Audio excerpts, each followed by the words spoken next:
The Magician. A short story by J.R. Foxwell, read by the author and available at jrfoxwell.wordpress.com. The antidote was simple, the magician told me, but he was the strangest of men. He never asked for anything and seemed comfortable in even the most awkward of situations. Had I not known him better, I'd have thought him incredibly rude, judging by last night's performance. The old major had asked him the secret of his magic, and the magician simply remained silent and didn't even acknowledge the question had been asked. The major became most irate, even though his mysterious man continued to hold his gaze. What puzzled me even further was the way that the dark stranger seemed to grow more and more comfortable with the unfolding chaos. His eyes dazzled with fire, his lips began to reveal the beginning of a grin. By the time the major had toppled his glass of sherry and reached for his sword cane, the magician began to dance. There was no music playing, no pianist in the corner, but he danced all the same. He allowed his melody to rise through his lungs, humming and scatting with growing volume and intensity. As he swirled and turned, rising and ducking, the major's face was white with rage, his eyes staring at the figure before him as though he were as mad as a dog that had been left out in the midday sun. The major began to turn his head first one way then another, coughing through his well-kept moustache, as though the scene he'd become a part of might fatally intoxicate him. Suddenly, it ended, with the magician standing still and perfect, directly in front of the major.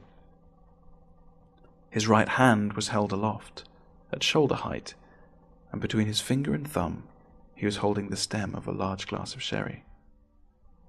He gently drew the glass toward the major's chest, with the aplomb of the perfect steward. The major, now so relieved that the scene was over, and that he had a large glass of sherry for respite, ruffled his moustache, blinked repeatedly, and then thanked the magician as though for his kind sentiments. As the weight of the glass was lifted by old and podgy fingers, the magician became as sombre and elegant as a pedigree cat, stealing the room with a grand pause before gently bowing his head towards the major. The antidote was simple. Let it out, the magician told me as we walked home in the cool of the night. I'm sorry, I replied. Let out what? His pace slowed to a halt, and he looked away as though distracted by something close by. Let the cat out of the bag, he said, now looking straight at me. Let out the laughter you suffocate with tightened cheeks. Let out the comment you'd be slain for saying. Let out the profanity you honestly feel. He began to walk on. I hung back. I was deeply disappointed. I felt angered. My response was now rising in my chest. I swallowed it down, but then I thought better of it. His words at least gave me license to give him a true response. "You're insane!" I shouted out to him.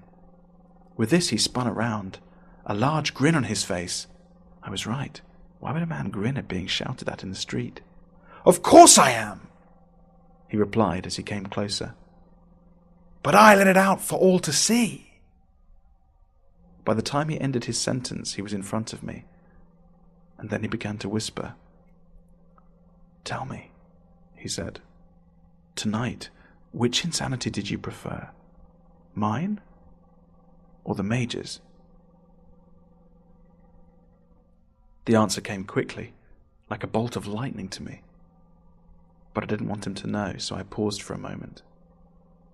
"Yours," I said. He began to turn and offered me his arm. "Your antidote is simple. Let it out. Do not lock up your insanity behind closed windows and bolted shutters, or leave it rotting in a damp cellar. Let it out. Let it breathe.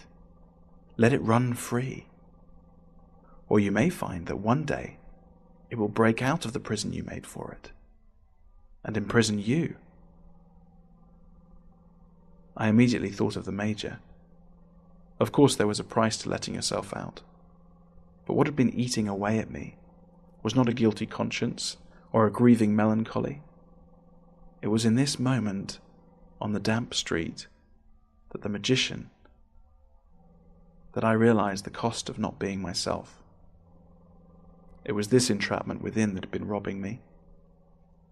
And as the magician left me and turned off at his road, I continued home. I wondered if the whole evening had been a present so carefully wrapped by this dark stranger, just for me.